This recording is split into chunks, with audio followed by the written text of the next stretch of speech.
अस्सलाम वालेकुम, it's me dietitian अस्कैन fall. उम्मीद करती हूँ आप सब खैरियत से होंगे। अल्लाह ताला के फजल करम से बिल्कुल ठीक ठाक होंगे। जो लोग बीमार हैं, किसी परेशानी मुश्किल का शिकार हैं, अल्लाह ताला उनकी परेशानी को, उनकी मुश्किल को दूर फरमाए। आमीन सुम आमीन। आज की वीडियो में हम बात करेंगे यूरिक एसिड के बारे में। यूरिक एसिड एक कॉमन प्रॉब्लम है, अक्सर लोगों को देखा हुआ है, और अगर इसकी ट्रीटमेंट ना की जाए तो ये बहुत पेनफुल बीमारी की तरफ ले जाता है। सो इसके बारे में बात करना, इसका ट्रीटमेंट करना बहुत ज़्यादा ज़रूरी है। सबसे पहले देखते हैं कि यूरिक एसिड होता क्या है। यूरिक एसिड एक ब्रेक डाउन एलिमेंट है, यानी जो प्रोटीन हम खाते हैं उसकी ब्रेक डाउन के बाद हमारी बॉडी में यूरिक एसिड बनता है। अब यूरिक एसिड नॉर्मली हमारे ब्लड में, हमारे बॉडी में प्रेजेंट होता है, लेकिन उसकी एक नॉर्मल वैल्यू होती है, एक नॉर्मल लेवल होता है।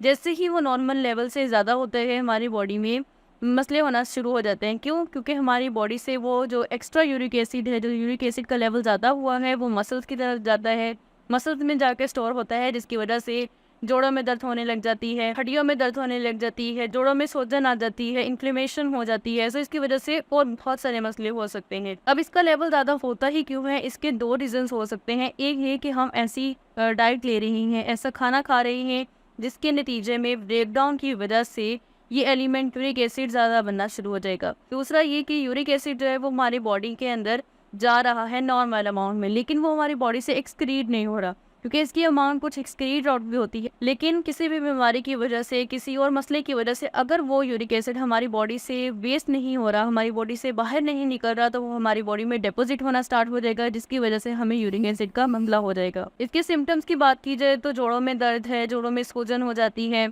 इसके अलावा पट्ठों में दर्द होता है। इसके अलावा अगर ये ज़्यादा हो जाए तो गैंठिया, जिसको हम कहते हैं, जिसमें बहुत ज़्यादा जोड़ों में दर्द होता है, एक सीवियर फॉर्म है, एक्यूट फॉर्म है इसकी, तो उसकी तरफ चला जाता है। अब अगर आप डायबिटिक पेशेंट हैं या आप ओबीज हैं, ओबेसिटी है, आपको गुर्दे का मसला है, कोई पथरी वगैरह का मसला है, हार्ट पेशेंट है, तो इन सारे मसलों के साथ अगर आपको यूरिक एसिड का प्रॉब्लम होगा तो वो आपको बीमारी की सिवियरिटी की तरफ लेके जा सकता है, यानी आपकी दूसरी बीमारियां इससे बढ़ सकती हैं। सो यूरिक एसिड को ट्रीट करना बहुत ज़्यादा ज़रूरी है इन पेशेंट में, स्पेशली डायबिटिक, ओबेसिटी वगैरह, या जिनको गुर्दे का कोई पथरी वगैरह का मसला है, उनमें यूरिक एसिड को ट्रीट करना बहुत ज़्यादा ज़रूरी है। यूरिक एसिड की ट्रीटमेंट कोई ऐसा मुश्किल नहीं है। आप जाके जब अपना ब्लड टेस्ट करवाते हैं, आपको पता चलता है कि यूरिक एसिड का प्रॉब्लम है, तो आप डॉक्टर की रिकमेंडेशन के अकॉर्डिंग मेडिकेशन यूज़ करते हैं। वो मेडिकेशन से आपका 15 से 20 दिन के अंदर जो है वो, या 1 महीने के अंदर ज़्यादा से ज़्यादा आपका यूरिक एसिड जो है वो नॉर्मल लेवल में आ जाता है।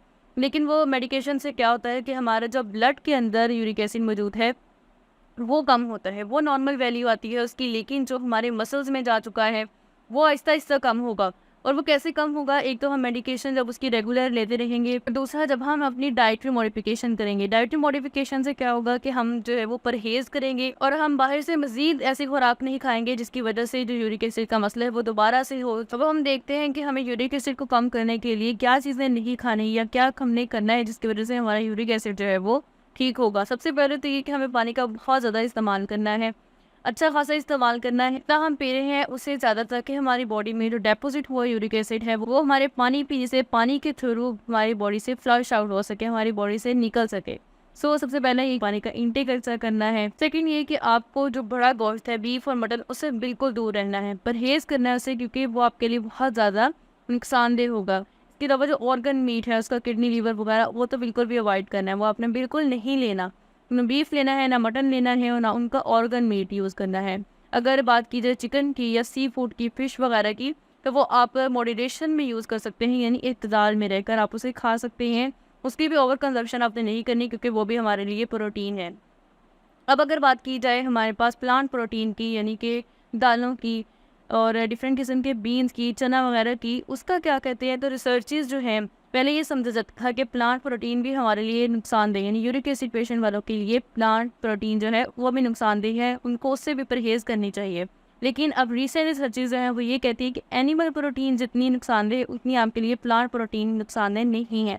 सो इसका रिज़ल्ट ये है कि आपने प्लांट प्रोटीन आप खा सकते हैं, यानी दालें वगैरह जो हैं वो आप खा सकते हैं, लेकिन आपने उसको भी मॉडरेशन के अंदर रहकर इस्तेमाल करना है। जितनी आप ले रहे हैं उससे थोड़ी सी और कम कर दें, लेकिन आप उसे बिल्कुल अपनी डाइट से नहीं निकालें, क्योंकि वो आपके लिए ऐसा नुकसानदेह नहीं है। लेकिन जो एनिमल प्रोटीन है, जैसे बीफ और मटन वगैरह है, उससे आपको बिल्कुल अवॉइड करना है। इसके अलावा आपको हरे पत्ते वाली सब्जियों का इस्तेमाल कम से कम करना है, उसको अपनी डाइट से निकालना है। वॉक ज़्यादा से ज़्यादा करनी है, जितनी ज़्यादा आप वॉक करेंगे उतनी आपकी मेटाबॉलिज्म एक्टिव होगा। वॉक आपके लिए वैसे बहुत ज़्यादा ज़रूरी है। जो लोग ओबीज़ हैं, ओबेसिटी है, उनको अपना वेट कम करने की सबसे ज़्यादा ज़रूरत है। उनको फर्स्ट प्रायोरिटी उनकी ये होनी चाहिए कि वो अपना वेट कम करें। उसके लिए वो डिफरेंट किस्म की हेल्दी डाइट्स फॉलो कर सकते हैं। और लास्ट पे आ जाता है कि कौन सी चीज़ बेनिफिशियल है, कौन सी चीज़ आपको इंस्टेंट रिजल्ट देती है कि अगर आप अपने यूरिक एसिड को कम करना चाहते हैं, तो वो हमारे पास हैं बेरीज़। उसके अंदर हमारे पास ब्लूबेरीज़ आ जाती हैं, स्ट्रॉबेरीज़ आ जाती हैं, चेरीज़ आ जाती हैं। ये चीज़ें अगर हम अपनी डाइट के अंदर इंक्लूड करेंगे, स्ट्रॉबेरीज़ चेरीज़ वगैरह अगर आप खाना स्टार्ट करेंगे, तो इससे आपका यूरिक एसिड बहुत जल्दी कम होता है और इसके बहुत अच्छे रिजल्ट्स होते हैं हमारी बॉडी पे। सो ये थी आज की वीडियो। आई होप आपको अच्छी लगी होगी और आपके लिए कुछ नया होगा, हेल्दी आपको कुछ सीखने को मिला होगा। मुझे अपनी दुआ में याद रखें। नेक्स्ट वीडियो तक के लिए अल्लाह हाफिज़।